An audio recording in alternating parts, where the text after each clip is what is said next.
చంద్రపురం నియోజకవర్గంలో ఈ రోజు అయితే కాపుల వైసీపీకి సంబంధించిన ముఖ్య నేతలందరూ కూడా ఆత్మీయ సమావేశం అయితే నిర్వహించడం జరిగింది. ఎమ్మెల్సీ తిరుమతులు గారి ఆధ్వర్యంలో ఈ యొక్క కార్యక్రమం కూడా జరిగింది. ప్రస్తుతం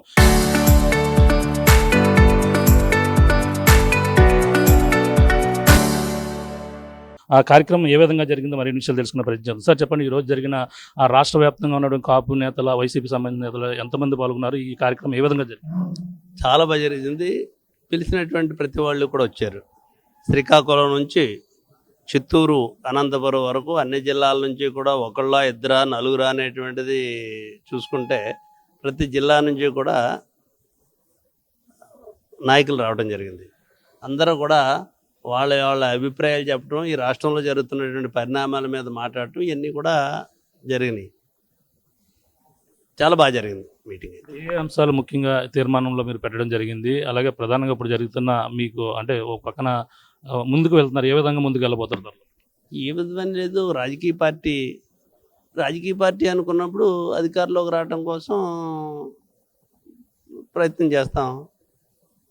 ఈ రాజకీయ పార్టీ పెట్టినప్పుడు ఎవరైనా ముఖ్యమంత్రి కావాలి, అధికారంలోకి రావాలనేటువంటిదే కదా ప్రయత్నం చేస్తారు. అంతేగాని ఎవరినో మోయటం కోసం పెట్టినటువంటి పార్టీ కాదు కదా ఇది.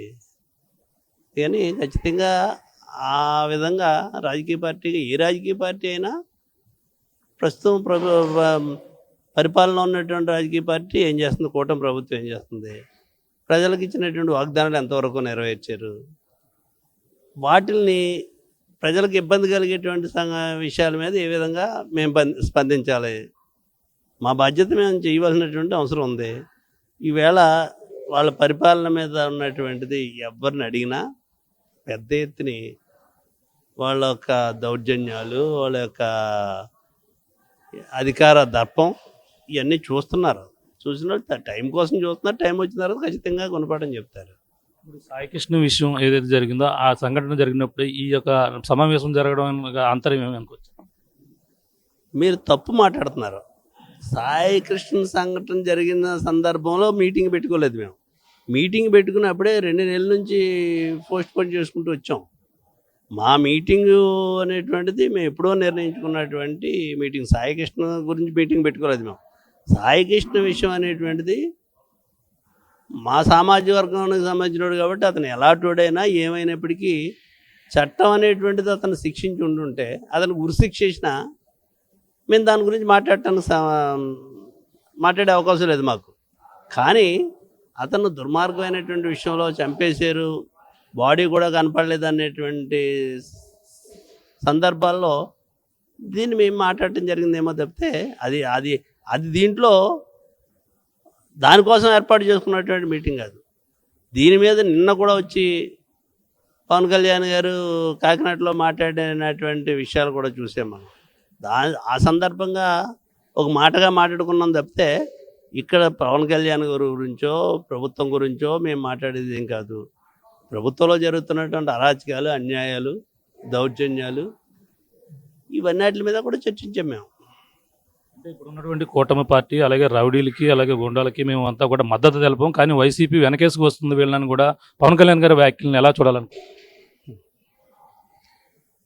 రంగా గారు చనిపోయి సుమారు 38 సంవత్సరాలు 40 సంవత్సరాలు అవుతుంది కదా. రంగా గారు చనిపోయినప్పుడు ఈ దేశం అంతా కూడా అల్లాడిపోయింది. దేశంలో ఎప్పుడు లేనటువంటి విధంగా హింసాకాండలు జరిగినాయి. ఏదైతే విజయవాడలో చాలా అన్ని కులాలు కలిసిపోయి ఒక కులం మీద దాడి చేసినటువంటి సందర్భాలు చూసాం అప్పుడు మనం. అప్పట్లో కూడా అంత పెద్ద నాయకుడిగా అందరూ చెప్పుకునేటువంటి రంగా గారిని కూడా కొన్ని పేపర్లో ఈ ప్రభుత్వానికి సంబంధించినటువంటి ఈనాడు రామోజీరావు గారు ఒక రౌడీ చనిపోతే ఇంత అరాచకం చేయాలా అనేటువంటిది కూడా మాట్లాడారు ఆయన. దానికి మనం ఏం చెప్తాం? వాళ్ళ విజ్ఞత అది. ఇప్పుడు ఇతను ఏదో రౌడీ అంటున్నారు, రౌడీని అయితే చంపేమనుందా? కాల్చేస్తారా? అదే ఎన్కౌంటర్ చేసిన సందర్భాలు ఉన్నాయి చాలామందిని.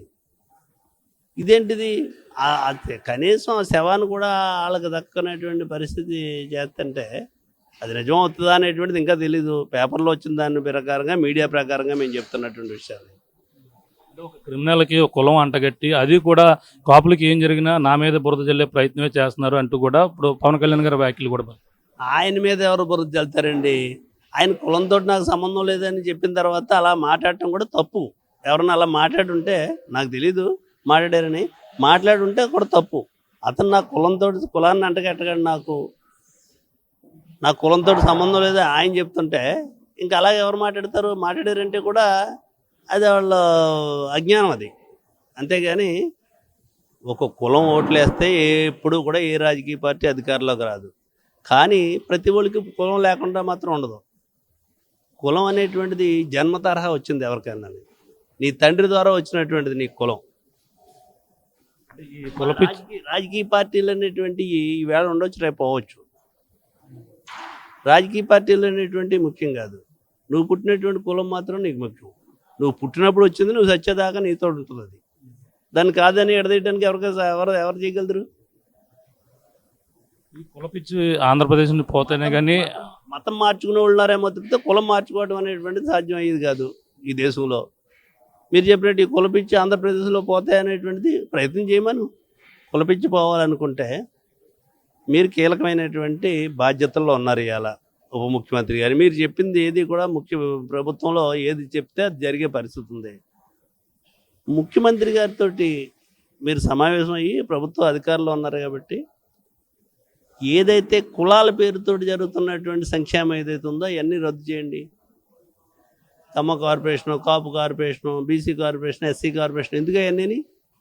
కులాల గురించి పుట్టినాయి కదా అవి, కాదంటారా? అవన్నీ ఎందుకు పుట్టినాయి? కులాల గురించి పుట్టినాయి కదా. ఆ కులాలు లేకుండా చేసేసి పేదవాడికే సంక్షేమం చేస్తామని చెప్పండి మీరు.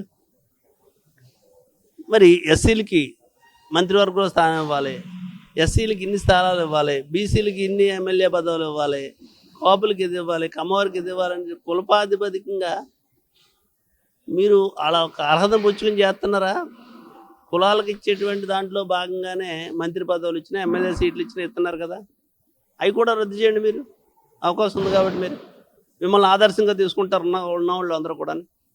అంటే ప్రధానంగా ఆయన ఒకటి చెప్పుకొస్తున్నారు, అన్ని పార్టీల్లో కూడా అన్ని కులాల వాళ్ళు ఉంటారు. అందులో ఏ కులం వారు ఒక కులంపై ఒకరిని ఈ విధంగా ఒకరిపై ఒకరికి ఈ విధంగా తిట్టుకునే ప్రయత్నాలు చేయరు. కేవలం ఇక్కడ ఉన్నటువంటి వైసీపీ వాళ్ళు కాపుల మీద ఈ విధంగా పవన్ కళ్యాణ్ మీద తిట్టే ప్రయత్నాలు చేస్తున్నారని కూడా అది అతను పదే పదే చెప్తున్నాడు తప్పితే ఆయన తిట్టే పరిస్థితి ఎవరికీ అవసరం లేదు. ఎందుకంటే నా కులంతో సంబంధం లేదు అనేటువంటిది ఆయన చెప్తున్నప్పుడు అలాగా మాట్లాడి ఉంటే కూడా అది కూడా తప్పని నేను ఖండిస్తున్నాను. ఆయనకి సపోర్ట్గానే ఎవరన్నా నాకు కులంతో సంబంధం లేదని ఆయన చెబుతుంటే ఆయన తీసుకొచ్చి కులానికి అంటగట్టడం అంటే వాళ్ళు మూర్ఖత్వం అది. ఇంకా అందుకంటే ఏం చెప్పలేదు. ప్రధానంగా ఎలా చూడండి, ఒక పక్కన ముద్రగడ పద్మనాభం లాంటి వ్యక్తులు, అంటే మీరు ఇందాక కులం మారదు అని చెప్పేసి అన్నారు, ఆయన ఇంటి పేరుని ఆయన రెడ్డి పద్మనాభ రెడ్డి అని మార్చుకున్నారు.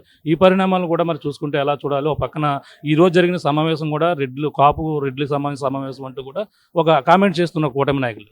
ఇంటి పేరు మార్చుకున్నంత మాత్రాన కులం మారిపోదు కదా. కులం అనేటువంటిది ఆయనకి వాళ్ళ తండ్రి గారి దగ్గర నుంచి వచ్చింది. నాకైనా నా తండ్రి దగ్గర నుంచి వస్తుంది, నీకైనా నీ తండ్రి దగ్గర నుంచి వస్తుంది. ఇంటి పేరు మార్చుకోవడం అనేటువంటిది అది నీ వ్యక్తిగతం, నీ ఇష్టం అది.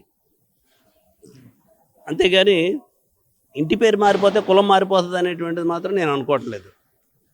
నేను కాపు, నా తండ్రి దగ్గర నుంచి వచ్చినటువంటి కులం నాకు. దాన్ని నేను నా గెజిట్లో నేను ఇంటి పేరు మార్చుకోవచ్చు. మార్చుకున్నంత మాత్రం నా కులం మారిపోయినట్టు కాదు కదా.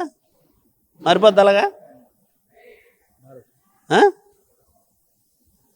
గెజిట్లో పద్మనాభం గారిని పద్మనాభ రెడ్డి అని రాయరు కదా. ఇంటి పేరు దగ్గరే మార్చుకుంటడం జరిగింది అతను రెడ్డి అని. అంత మాత్రాన అది కరెక్ట్ అని నేను అనుకోవట్లేదు. త్వరలో ఇంకా ఈ సమావేశాలు ఎక్కడెక్కడ జరగబోతున్నాయి? మొట్టమొదటిసారిగా ఇక్కడే పెట్టడానికి ప్రధాన కారణం ఏంటనుకోవచ్చు? వచ్చి అంటే తోట తిరుమతి గారు రాబోయే కాపు నాయకుడిగా ఇంకా ఎక్కువగా ఇప్పటికే ఆల్రెడీ మీరు ఒక కాపు నాయకుడిగా కూడా పెద్ద గుర్తింపు ఉంది, ఇప్పుడు ఎమ్మెల్సీగా కూడా చేస్తున్నారు. అంటే ఈ విధంగా ఇక్కడే మొదటిగా ఏర్పాటు చేయడానికి ప్రధాన కారణం ఏమనుకోవచ్చు? నాకు ఎప్పటి నుంచో రాష్ట్రంలో అందరితోటి ఉన్నటువంటి పరిచయాలు పురస్కరించుకుని చాలా రోజులైంది మనం కలిసి కూర్చుని ఒకసారి మనం అందరం సమావేశం అవుదామని అనుకుని అందరికీ ఫోన్లు చేశాను. ఫోన్ చేస్తే ఒక డేట్ నిర్ణయించి అన్నా వస్తామన్నది అందరూ చెప్పారు. ఆ విధంగా ఈవేళ డేట్ నిర్ణయించుకున్నాం, పెట్టాం. దీనికోసం ఎవరి కోసం మేము పెట్టినటువంటి సమావేశం మాత్రం కాదు. మాలో మేము కూర్చొని మాట్లాడుకుందాం. సామాజిక పరమైన అంశాలు, రాజకీయపరమైన అంశాలు, ఓ రాజకీయ పార్టీకి సంబంధించిన నాయకులుగా కూర్చున్నాం మేము అందరం. రాజకీయాలు కాకపోతే ఇంకేం చర్చించుకుంటాం మరి. అంటే జగన్మోహన్ రెడ్డి గారు సూచనల మేరకు ఈ సమావేశం కూడా పెట్టారని కూడా ప్రచారం జరిగింది. ప్రచారం ఎన్నైనా జరగవచ్చు. జగన్మోహన్ రెడ్డి గారితో మీటింగ్ పెడుతున్నామని ఏం చెప్పలేదు. ఈవేళ మీటింగ్ పెట్టినటువంటి అంశాలు, మీటింగ్లో మాట్లాడిన అంశాలు జగన్మోహన్ రెడ్డి గారితో మా నాయకుడు, మా పార్టీ నాయకుడు కాబట్టి మేము చర్చిస్తాం. ఇలా జరిగినాయి, ఇది పరిణామాలు అని చెప్పేసి మేము చర్చిస్తాం. అంతే మీటింగ్ పెట్టడానికి ఆయన అనుమతులు తీసుకుని పెట్టినటువంటి మీటింగ్ మాత్రం కాదు ఇది. ఫైనల్గా ఇంకెక్కడ జరగబోతుంది ఈ సమావేశాల్లో త్వరలో జరిపిస్తున్నారు? ఉత్తరాంధ్ర ఒకటి పెట్టాలనుకుంటాం. అలాగే రాయలసీమకు సంబంధించి చిత్తూరు కానీ తిరుపతిలో పెట్టాలనేటువంటిది అనుకున్నాం మేమందరం. అంతే. సాయికృష్ణ కుటుంబాన్ని ఎలా ఆదుకోబోతున్నారు? సాయికృష్ణ ఎటువంటి వాడు అయినప్పటికీ అతనికి జరిగిన అన్యాయానికి ఆ కుటుంబం చాలా పేదరికంలో ఉన్నటువంటి కుటుంబం. ఆ కుటుంబాన్ని ఆదుకోవటం కోసం ఇక్కడికి వచ్చినటువంటి నాయకులందరూ కూడా ఊరికే మాటలు చెప్పడమే కాకుండా ఆ కుటుంబాన్ని ఆర్థికంగా కూడా మనం అందుకుందాం అనేటువంటిది ఒక నిర్ణయం తీసుకున్నాం. ఇది పరిస్థితి. ఇప్పుడైతే ఈ కాపు సంబంధించినటువంటి వైసీపీ ముఖ్య నేతలందరూ కూడా ఈరోజు అయితే సమావేశమయ్యారు. అలాగే రామచంద్రపురం నియోజకవర్గం వేదిగా, అలాగే వెంకటేయపాలెంలో తోట తిరుమతులు గారు తన ఈ గ్రామంలో కూడా ఈ యొక్క కార్యక్రమం కూడా దిగ్విజయంగా పూర్తయినటువంటి పరిస్థితి ఉంది. అలాగే ఇప్పుడు ఏదైతే ప్రధానంగా చూసుకుంటే అనేక సమస్యలు ఏవైతే కాపు కార్పొరేషన్ నిధులు మంజూరు చేస్తారని కూడా కూటమి ప్రభుత్వం హామీలన్నీ కూడా పక్కన పెట్టారు. పక్కన ఏదైతే అంటే జరుగుతున్నటువంటి పరిణామాలు అన్నీ కూడా రాబోయే రోజుల్లో ఆ ఎన్నికలు ఏ విధంగా ముందుకు వెళ్ళాలి, అలాగే కాపు నాయకులు జరుగుతున్న అన్యాయాలపైన కూడా ప్రశ్నించే విధంగా కొన్ని తీర్మానాలు కూడా చేసిన పరిస్థితి ఉందని కూడా, అలాగే ఎమ్మెల్సీ తోట తిరుమతి గారు చెప్తున్న పరిస్థితి ప్రధానంగా ఉందని చెప్పాలి. ఇక్కడున్న తాజా పరిస్థితి. ఇవన్నీ ప్రకాష్ RTV, వెంకటయ్య రాయపురం.